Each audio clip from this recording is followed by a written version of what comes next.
Vamos a ver si ingresaron todos. Ahorita les comparto la presentación.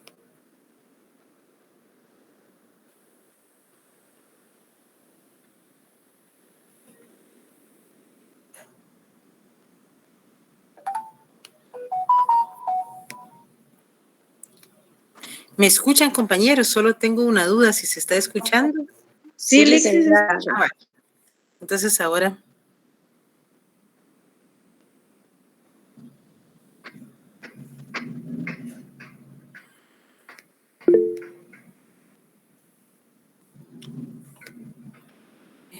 La presentación.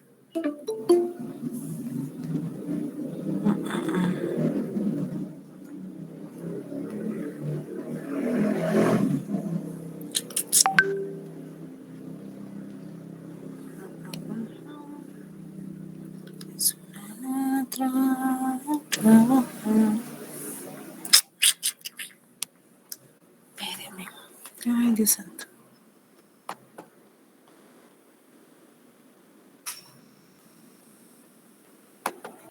Los privatistas habían considerado, habían denominado los que dábamos en estas situaciones y en qué casos podrían haber en algún momento un conflicto entre las jurisdicciones de lo que un Estado había legislado como derecho y que iba a tener cumplimiento dentro de su territorio jurídico, dentro de su territorio, y que ese territorio, como bien habían compartido los compañeros, iba a establecerse a través desde lo que era el suelo, subsuelo, el aire, el espacio marítimo, pero también algo muy importante es todas las sedes, tanto de las embajadas como de los consulados.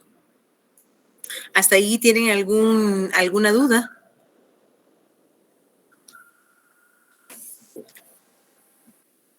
Bueno, vamos a emitir a los compañeros. Entonces vamos a ver de que entonces los problemas que se pueden dar en derecho internacional privado van a ser en cuanto a la aplicación de una norma jurídica que le corresponde a una persona extranjera en el territorio de otro estado parte o de otro estado, aunque no fuera parte de una convención. ¿Por qué? Porque el derecho internacional privado sí les reconoce ciertas normas y ciertos derechos. Como parte de eso, habíamos establecido, por ejemplo, el jurista T.C.M. Axer, profesor de la Universidad de Ámsterdam, se recuerda que les indiqué que era lo que él llamaba al derecho internacional privado y que en un determinado momento estas normas podrían aplicarse en diversos territorios de diferentes estados, ya sea porque se habían realizado dentro de un país extranjero, pero iban a ser prácticamente a tener efectos jurídicos dentro de otro estado, o que se trate de una ley de un estado que va a aplicarse dentro del territorio de otro estado. Por ejemplo, ¿cuántos de ustedes, yo veo que son muy jóvenes, vieron, por ejemplo, o se recordarán, en Guatemala tuvo en su momento, no sé si algunos se recordarán que hubo en su momento, vamos a grabarles, así se los envío, tuvo en su momento, a los que son muy jóvenes, tuvo Guatel antes de que se convirtiera en Claro y que fuera adquirida por un consorcio internacional. Cuando se dio esa negociación, se hizo la oferta al público y algunos de los contratos de esa compraventa se dieron en el extranjero, pero el efecto jurídico de la compraventa iba a ser dentro del territorio guatemalteco. Entonces se tuvieron que cumplir con cierta normativa, tanto internacional del país donde se suscribieron esos contratos, como la normativa que iba a imperar para que esta compra tuviera efectos en Guatemala. ¿Por qué? Porque los que han visto Claro solo fue la venta del derecho a las líneas que tenían, ya sea de casas y también de celulares, o fue la compraventa no solo del derecho a la línea, de todo lo que tenía Guatel, que era la empresa de telefonía guatemalteca, también tenía bienes inmuebles. Entonces tendrían que regirse con diferentes tipos de contrato. Y ahí vamos a ver que en el derecho internacional privado, como la normativa que crean los legisladores, va a haber, como lo dije la vez pasada, y lo dicen la mayoría de juristas privatistas, que vamos a ver contratos, vamos a ver situaciones de contratos civiles, asociaciones, sociedades, entidades mercantiles. Y le digo entidades porque se acuerda que antes nosotros solo teníamos 5 tipos de empresas mercantiles o sociedades mercantiles. Hoy por hoy, con la innovación y la reforma que se hizo al Código de Comercio, pues hay ahora ciertas sociedades que pueden nacer como emprendimiento. Entonces vamos viendo que el derecho evoluciona y también las normas jurídicas o cómo nos relacionamos con los extranjeros o cómo vamos a tener o vamos a realizar ciertos actos jurídicos fuera de nuestra jurisdicción, fuera de nuestro país, fuera de nuestro territorio o en determinado momento.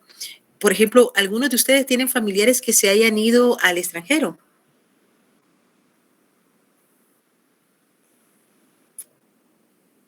Sí, No puedo creer. sí. ¿Cuántos de sus con familiares extranjeros ya arreglaron su situación en Estados Unidos o en España, que he visto muchos guatemaltecos? Ya, Marina, dígame. Tengo una hermana que está haciendo un proceso de jurisdicción voluntaria, pero porque según ella me comentaba que no le quiere dar la nacionalidad, algo así, porque la mamá es salvadoreña, entonces es más fácil que a ella le den la nacionalidad salvadoreña para después ya tramitar sus papeles en Estados Unidos. No sé por qué motivo, si es acá, no quieren. Lo que pasa, le cuento, en Estados Unidos, en los años 80, con el conflicto armado interno que se estaba dando, pero no solo el conflicto armado interno, sino que había una situación de guerrilla en El Salvador, entre lo que era,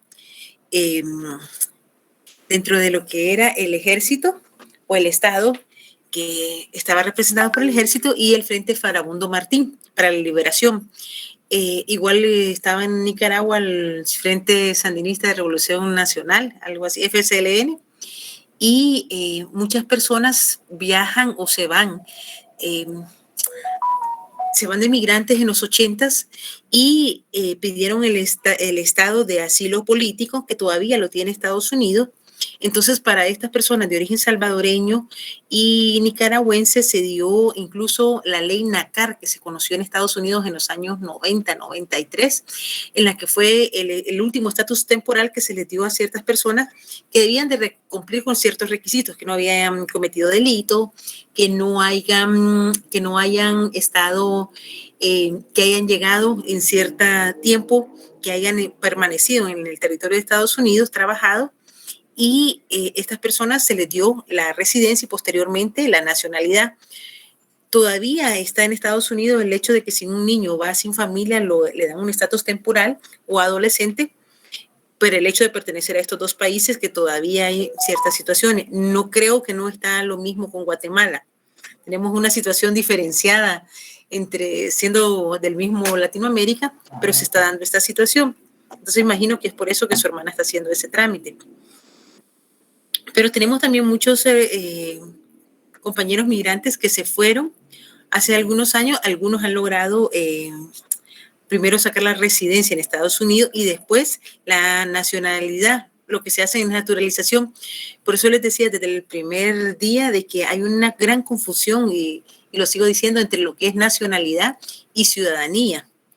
Y eso es importante que como futuros abogados, ustedes siendo sancarlistas, pues estén bien preparados para poder llevar a cabo estos casos de jurisdicción voluntaria que muchas veces se complican, no porque no estén reglamentados en una ley que tenga efecto jurídico y que pueda ser exigible y accionarla ante un órgano jurisdiccional, sino el problema es porque muchas veces no tenemos un poquito de desconocimiento, un desconocimiento de ciertos requisitos esenciales. Entonces, también en su momento catedrático Werner Goldsmith lo define al derecho internacional privado como el conjunto de las soluciones de los casos ius privatista, el derecho privado, como elemento extranjero basados en el respeto hacia dichos elementos, es decir, hacia la persona que es extranjera y que está en un territorio de otro país. Las ciencias del derecho internacional privado enseñan las reglas y métodos para alcanzar estas soluciones. Y ¿cuál es el problema cuando estamos hablando? Nosotros hemos sido uno de los países, yo creo que toda Latinoamérica, pero sí lo hemos oído mucho hasta en los discursos de nuestro político, que una norma extranjera no venga a suplir o a tener cierta injerencia en nuestro país. ¿Cuántos de ustedes han oído ese famoso discurso político?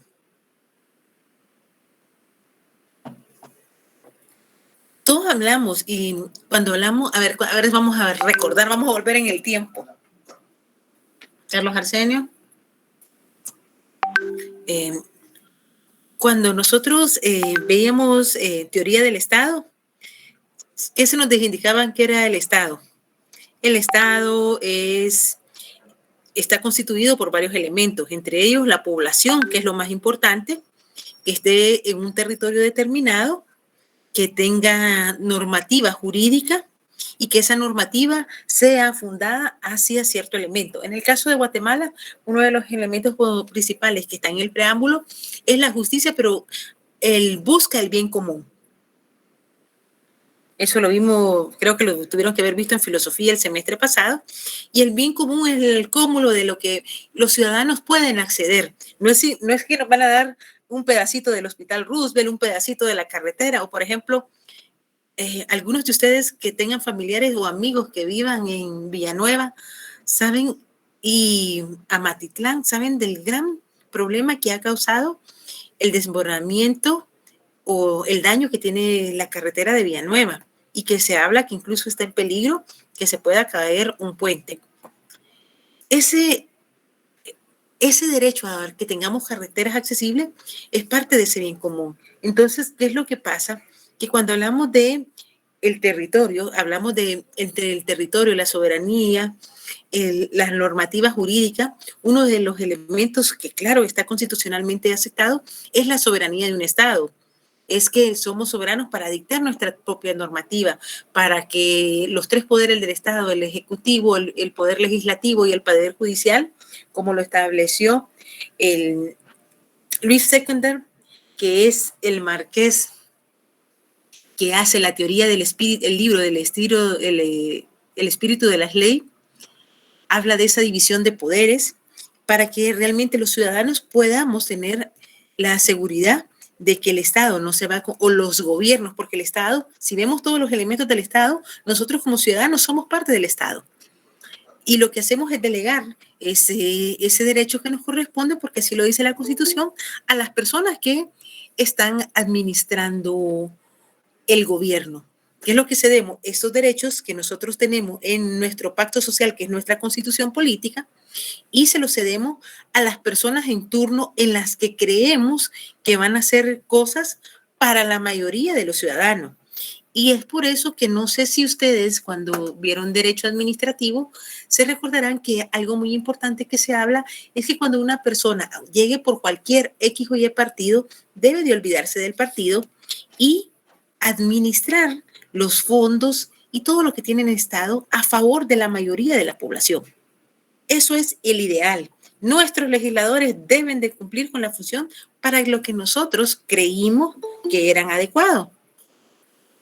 Entonces, esa formulación de normativa jurídica, de la creación de leyes, que se recordarán que va desde proponer, discutir en el Congreso, la aprobación, dependiendo si es una ley que va a tener la necesidad que sea aceptada por las 2/3 partes cuando es una mayoría calificada, o la mayoría, que es las dos partes más uno, para aprobar una ley.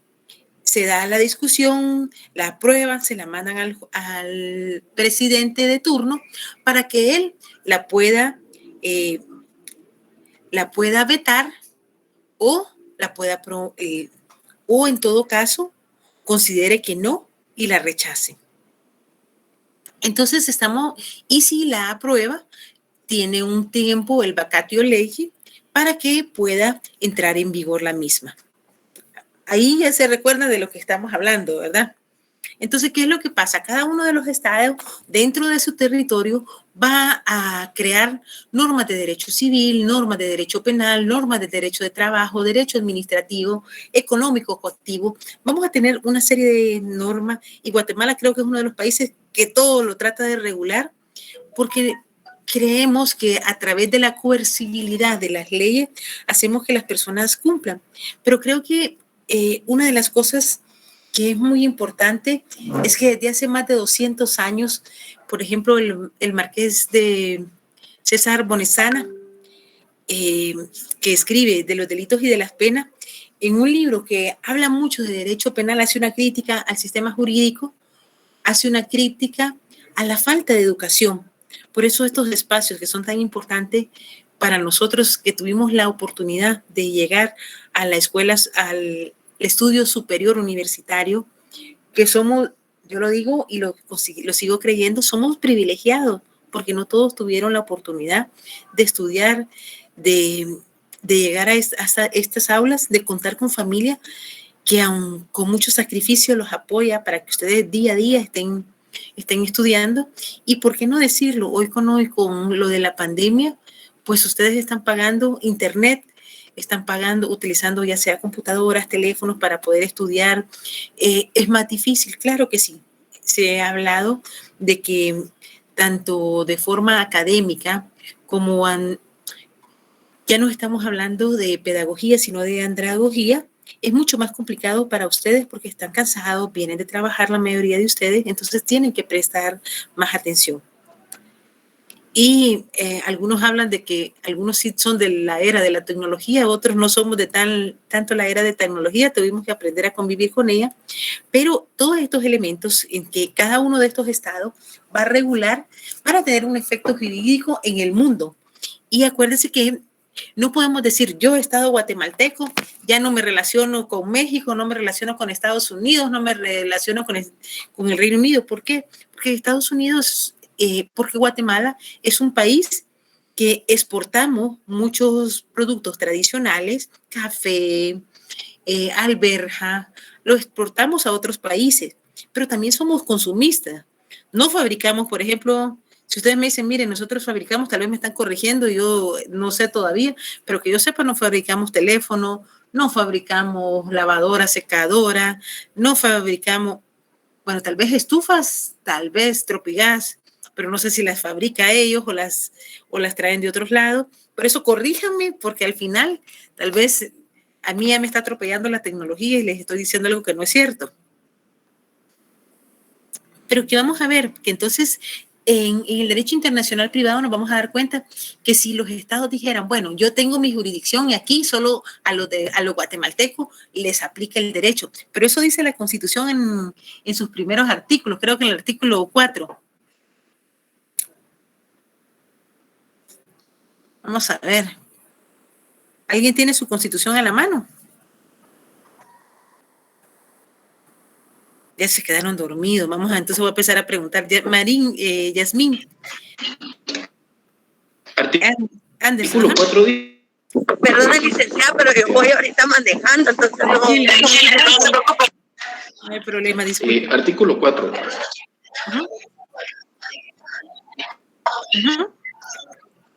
Sí, compañero. Carlos. Artículo 4. Libertad e igualdad. En Guatemala todos los seres humanos son libres e iguales en dignidad y derechos. Entonces vamos a darnos cuenta que aquí nos está diciendo... El hombre y la mujer, cualquiera que sea su estado. Sí, compañero. Entonces, todos somos iguales, ya seamos nacionales o seamos extranjeros. Eso es un principio que no solo se reconoce en Guatemala, sino que las sentencias de la Corte Interamericana, a través del principio de convencionalidad, ha ido estableciendo de que todas las personas somos iguales. Incluso, no sé si ustedes saben que en este momento hay una persona que se graduó de abogado y no le permitieron ejercer el notariado porque él no era guatemalteco de origen, es decir, que no era nacido en el territorio, no era hijo de padre guatemalteco y tampoco era centroamericano nacionalizado. Entonces él planteó ante la Corte Interamericana que había una violación al derecho de igualdad que la propia Constitución ha establecido. Le cuento que ya va avanzado las audiencias que se han declarado. Ya Guatemala, incluso creo que el Instituto de Notariado se pronunció en cuanto a que ha sido una normativa nacional, pero me temo que en esta se van a abrir un gran parteaguas acá y romper un paradigma, porque esta sentencia va a ser de carácter condenatorio contra Guatemala, porque ya la han dictado en otros países en contra de ellos, muy similar por otras cosas, en las que se había una diferencia por razón de nacionalidad, y entonces han establecido de que hay una discriminación. Vamos a ver cómo termina, pero creo que anticipándome, viendo la jurisprudencia de la Corte Interamericana, va a ser en ese sentido. Entonces, aunque seamos iguales ante la ley, todavía hay ciertas diferenciaciones en cuanto a ciertos elementos. El caso Henry, sí, Sara, exactamente. Hay que estar pendiente de esa resolución, pero creo que lo hemos estado platicando con algunos constitucionalistas a nivel internacional y tememos que la resolución va a ser de carácter condenatorio para Guatemala, ordenándose de hoy en adelante que cualquier abogado o cualquier persona que estudie Derecho y haya obtenido los títulos de abogado, la licenciatura y que sea notario, pueda ejercer aun y cuando no sea guatemalteco de origen. Entonces, eso va a ser algo muy importante para este curso y creo que para Guatemala como tal. Entonces, vamos a darnos cuenta que el planteamiento es eso, porque hay cierta normativa que nos dice que tenemos ciertas igualdades y lo que decimos, mire, pero ¿por qué me va a venir a decir una norma extranjera que le debo reconocer ciertos derechos? Bueno, como les dije, por razones económicas, por razones sociales, por razones de que siempre tenemos una interrelación con otros países, en el sistema jurídico no estamos de forma aislada, sino que es cierto, cada país está delimitado por su frontera, va a haber un ámbito espacial donde la normativa de cada estado va a llegar y estos sistemas jurídicos están compuestos por las leyes, también, como bien lo dijeron los compañeros, las costumbres, los reglamentos y la jurisprudencia. Esto va a depender también de qué tipo de sistema jurídico tengamos. Si tenemos el germano francés, que es el caso de Guatemala, o tenemos el anglosajón, el common law, que vamos a determinar también que se recuerdan. A ver, vamos a ver cómo están en derecho. ¿Qué es la jurisprudencia en Guatemala? Y tenemos jurisprudencia a nivel de la casación y tenemos la jurisprudencia a nivel de la Corte de Constitucionalidad, o que es la doctrina legal. A ver si se recuerda. Si no mal recuerdo, la jurisprudencia es fallos emitidos por la Corte de Constitucionalidad, fallos de la Corte Suprema de Justicia. Sí, como bien lo dijo el compañero que lo puso y usted también, por ejemplo, en el caso de la Corte de Constitucionalidad van a ser 3 fallos en el mismo sentido, ininterrumpido, contestes en el mismo sentido. Sin embargo, cuando es solo un fallo, estamos hablando de un precedente. Cuando son 3 fallos, van a ser, en el caso, ¿por qué? Porque nosotros tenemos el sistema germano francés. Entonces, estos fallos sí deben de ser observados o sí pueden ser alegados por las partes en el caso de un proceso que tenga las similaridades en cuanto a la forma, en cuanto al tema que se está tratando. Pero también en cuanto al tema de casación, vamos a tener estos fallos conteste y en el tema registral se habla de 5 fallos de forma ininterrumpida. Entonces vamos a ver, y también la doctrina legal en el artículo 621 del Código Procesal Penal nos refiere que es la doctrina legal en la casación en el Código Procesal Civil y Mercantil. Eso de todos modos lo vamos a ir viendo dentro de la clase, pero estamos viendo que ¿por qué es la jurisprudencia? Porque a diferencia de que nosotros tenemos ciertos fallos legales que los podemos utilizar para fundamentar nuestras acciones, nuestros procesos, ya sea en el área civil, penal, administrativa, para que el juez pueda resolver por situaciones similares de la misma forma como lo ha ordenado tanto la Corte Suprema de Justicia o la Corte de Constitucionalidad, vamos a darnos cuenta de que en los países anglosajones, por ejemplo, Estados Unidos, se habla que su constitución es no escrita, está contenida en 21 normas o 21 apartados, que fueron las primeras.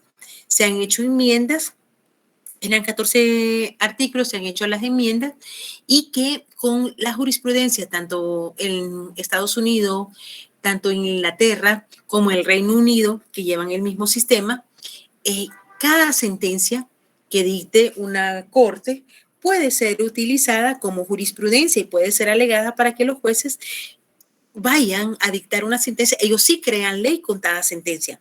En el sistema romano-francés, no. Germano-francés no creamos norma. Podemos utilizarla para fundamentar nuestra forma o cómo queremos que resuelvan los jueces.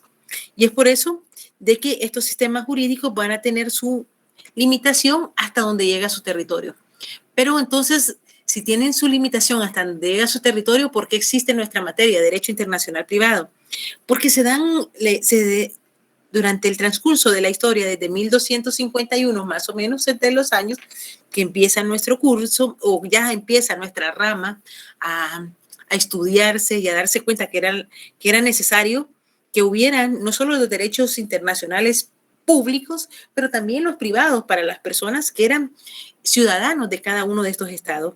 Entonces nos vamos a darnos cuenta de que existen ciertas vinculaciones, llámeseles de puntos de conexión o elementos de sujeción de cualquier otra forma entre la hipótesis legal de una norma jurídica de un estado y una situación de hecho que reúne los extremos fácticos previstos en esa regla jurídica, y que puede dar lugar precisamente a esta extensión territorial de las normas jurídicas que le harán rebasar los límites territoriales del sistema al que pertenece y se aplicará en otro estado. Y esta posibilidad territorial es lo que de la norma jurídica presenta dos aspectos, uno activo y uno pasivo.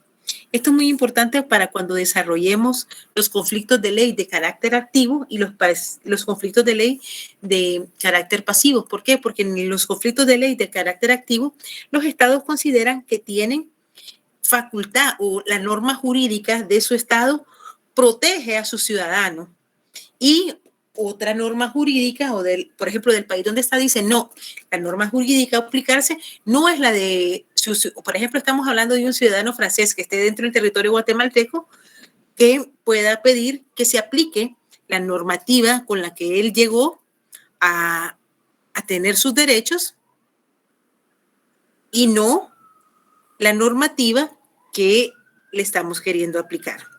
Vamos a ver si se lo puedo explicar de una forma. Por ejemplo, ¿a qué edad en Guatemala las personas adquieren la mayoría de edad? A los 18 años. A los 18 años. Ahora, ¿qué pasa en países como Estados Unidos? Hasta Arjona lo dice en su canción. 21 años es en Estados Unidos, ¿verdad? Ajá, 21 años. Entonces, pudiera pasar que venga un joven de 18 años de Estados Unidos y como aquí es mayor de edad a los 18 años, que quiere que se le aplique esta normativa. ¿Podríamos aplicarla si su normativa dice que él va a ser mayor de edad a los 21 años? Estos son los puntos de conexión que vamos a tener en algunos casos. Algo más complicado, por ejemplo, en países más tradicionalistas que Guatemala, por ejemplo, China, Japón, incluso pasa en Guatemala. Yo he visto que en algunos lugares los prometen en matrimonio desde cierta edad. y ya las personas no pueden decidir. Entonces, bueno, por ejemplo, en China se tenía una tradición de que las personas podían, pero su normativa, Braulio, eso es muy importante, porque me dice, ya en Guatemala si es mayor de edad, sí, pero la normativa de ciertos actos jurídicos que en Estados Unidos podría aplicarle, no lo podrían aplicar acá, porque él, su estatus personal, como establece el artículo 24 de la ley del organismo judicial, es el de Estados Unidos. Y por eso es que yo les decía la vez pasada, cómo es de complicado si dos personas con una orientación sexual distinta deciden irse a Costa Rica, porque en Costa Rica sí se pueden casar y después venirse a vivir a Guatemala y que se les reconozca como matrimonio. En Costa Rica sí, se pueden incluso casar, pero aquí se podría plantear que hay un fraude de ley porque ellos saben que Costa Rica o viajan a algún estado de Estados Unidos para casarse, no va a tener la vinculación porque nosotros no lo tenemos como tal. Entonces pueden determinarse que pueden hacer fraudes de ley. ¿Por qué? Porque esa situación activa, como les indiqué anteriormente, que es este aspecto de una norma jurídica de un estado que penetra o que va a tener vigencia indiscutible en el territorio de un estado distinto.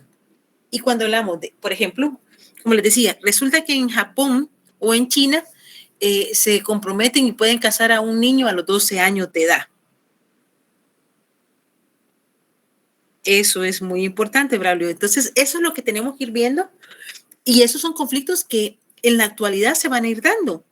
O, por ejemplo, yo recuerdo que todavía no se ha hablado nada de los famosos vientres de alquiler, aunque en otras partes de Latinoamérica se han hecho ya contratos sobre las mujeres que pueden alquilar su vientre para personas que no pueden tener hijos. Pero, sin embargo, en los países donde ya se permite, ahorita yo creo que sí ya se permite cierta trabajo o fecundación in vitro. He visto algunos lugares que lo hacen, pero todavía eso ha quedado en el aire. Todavía que yo recuerde, no tenemos ninguna normativa sobre las radiofrecuencias de internet que están en el aire y que lo que hacen las compañías es captarla para que no nos presten cierto servicio. Hay otros países que ya han legislado sobre eso. Entonces vamos a ver todos estos elementos, pero no solo eso, la nacionalidad. ¿Cuántos de ustedes saben que todavía hay personas que en Europa, y pueden verlo en los famosos programas que da History, los famosos gitanos, los apátridas, existe todavía esa denominación en Europa porque no saben dónde nacieron? Entonces estas personas son no queribles, son indeseables, se les cataloga y es una forma de discriminación. Y se supone que todas las personas tenemos el derecho a tener una nacionalidad, a tener una vinculación con cierto estado. ¿Por qué? Porque esta vinculación también nos da un sentido de pertenencia. Entonces vamos a darnos cuenta de que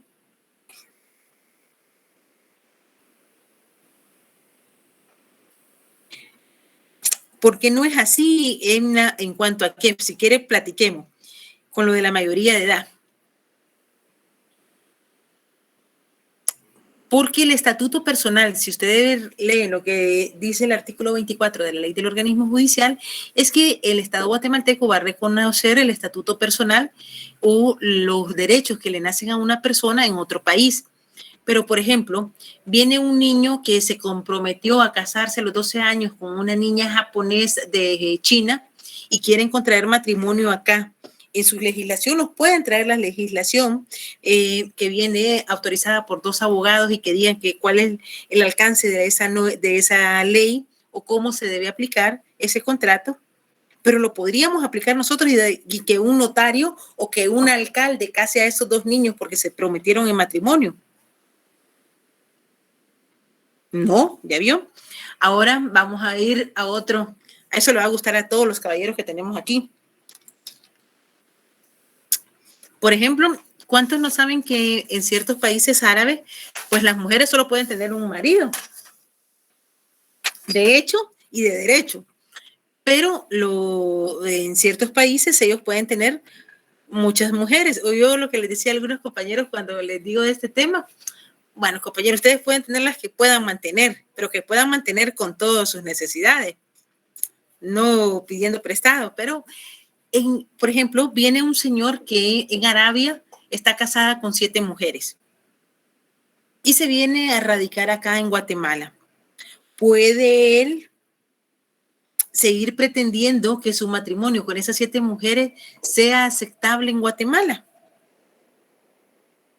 Bajo su país es una normativa y su estatuto personal lo permite. ¿Pero va a poder esa norma ingresar? No. Entonces, eso es lo que vamos a ver en esta. No es aceptado, no reconoce la poligamia. Entonces, a eso vamos, a que cuando hablamos de derecho internacional privado, vamos a aceptar la normativa internacional, que esa parte, esos puntos de conexión activo, siempre y cuando no contravenga normas internas reconocidas o nuestra propia normativa.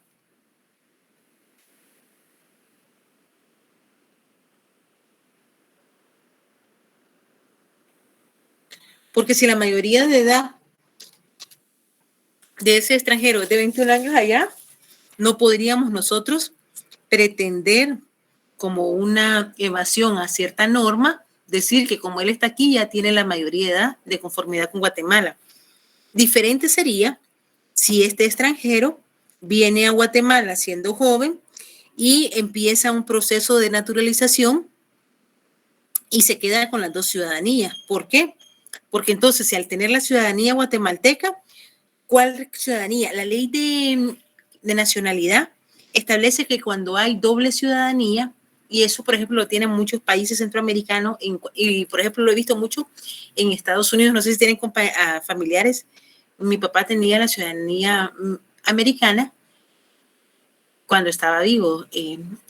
Y, por ejemplo, él tenía su pasaporte estadounidense y tenía el pasaporte centroamericano. ¿Qué es lo que pasaba? Que en algunas veces él utilizaba, o muchos he visto que utilizan con el pasaporte americano de Estados Unidos e ingresan para no pagar o tener beneficios como llevar ciertas cosas a Centroamérica con el pasaporte centroamericano.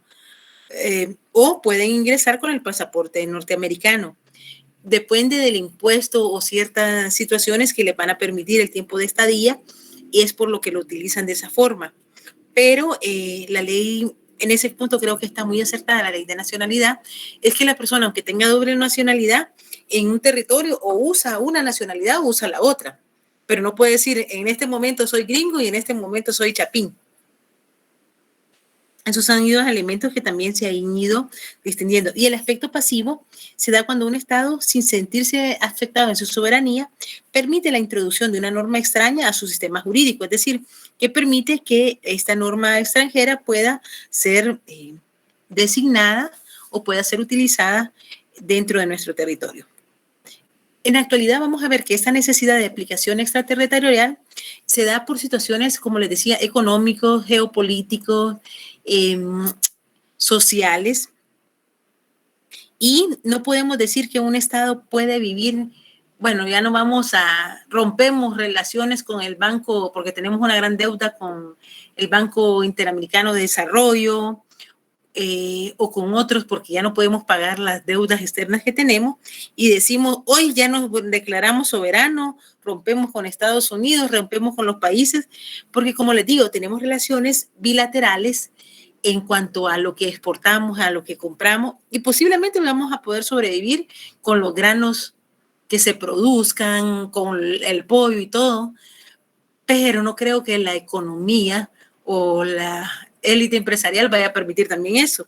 Entonces hay situaciones que hacen que los estados tengan que estar reconociendo cierta jurisdicción de las personas o normas jurídicas extranjeras dentro de nuestro territorio, y que estos extranjeros vienen a nuestro territorio y les vamos a reconocer sus derechos. Y esto va a ser significativo porque debemos de recordar que hay distintos procesos de producción y que dependerá de lo que se pretende importar y exportar o consumir en nuestro país. Por ejemplo, Hoy por hoy hemos hablado, ¿desde hace cuántos meses está que estamos teniendo problemas con el petróleo por la situación que hay entre Rusia y Ucrania? ¿Ha afectado la distribución de petróleo o cómo la OPEP, que es la organización que en el área de los países productores, que extiéndase en Arabia, están la producción del petróleo y lo que nos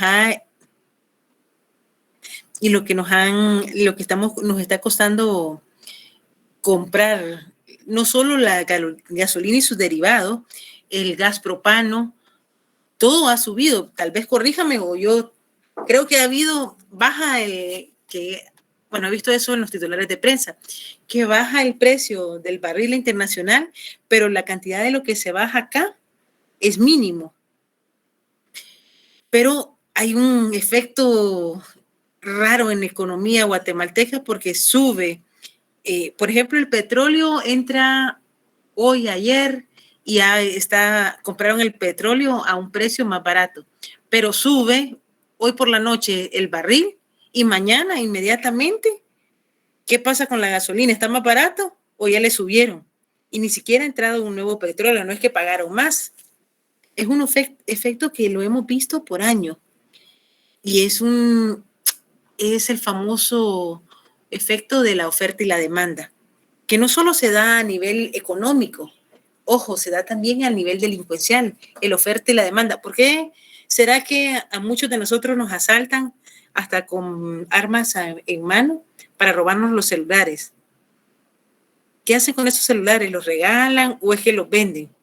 Y hay personas que los compran. Entonces siempre hay una oferta en la demanda que permite que los estados necesiten ciertos elementos. Entonces vamos a darnos cuenta que esta necesidad de convivir a nivel internacional con otros estados le ha permitido al derecho internacional privado determinar qué norma jurídica va a ser aplicable en una relación jurídica que admite la posibilidad de regirse por las reglas de derechos de 2 o más estados o más países. Y si esa situación es concreta, puede estar regida por normas de naturaleza civil, mercantil, administrativa, fiscal. Ojo, cuando estoy hablando de fiscal, aquí estamos hablando de derecho tributario.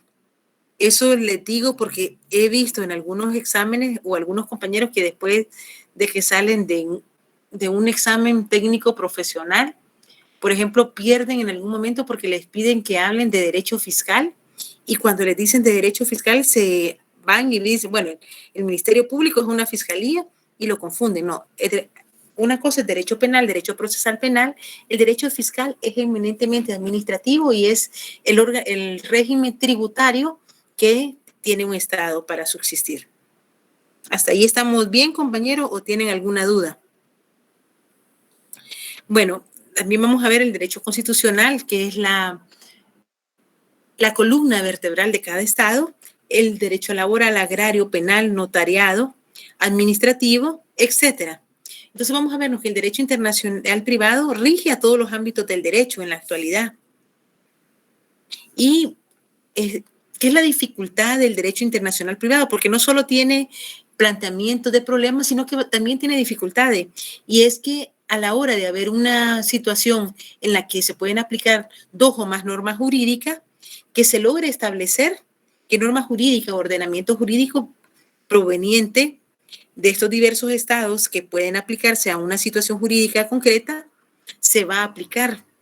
Y es una situación compleja porque al advertir de que la falta de una norma jurídica superior a las presuntas normas jurídicas que son aplicables o que carecen de un tribunal jerárquico más alto a las autoridades estatales que resuelvan estos conflictos de ley.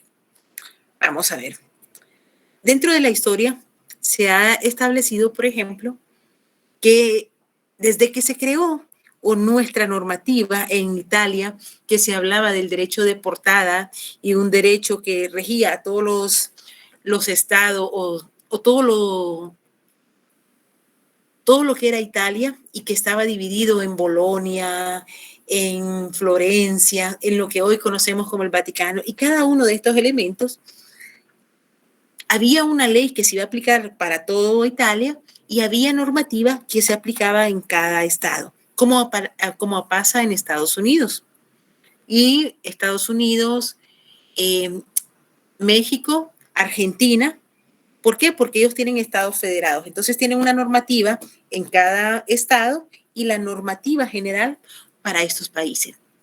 Entonces, ¿qué es lo que ha pasado? Que vamos a establecer también en el derecho internacional privado qué normativa va a aplicarse.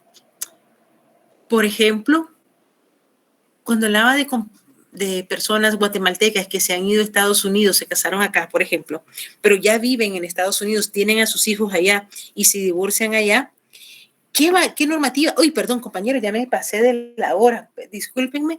¿Qué normativa le aplicaría, creen ustedes, a la hora del divorcio? ¿Están viviendo? Perdón, Wendy, disculpen cada uno, compañeros, de verdad, tratamos de salir lo más rápido posible de la fiscalía, pero hoy el tránsito estaba muy fuerte.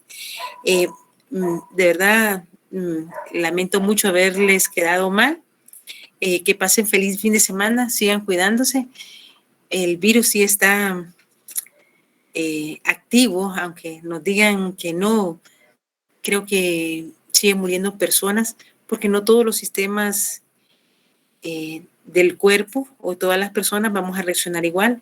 Hay personas que nos ha dado 1 y 2 veces el COVID y no hemos fallecido.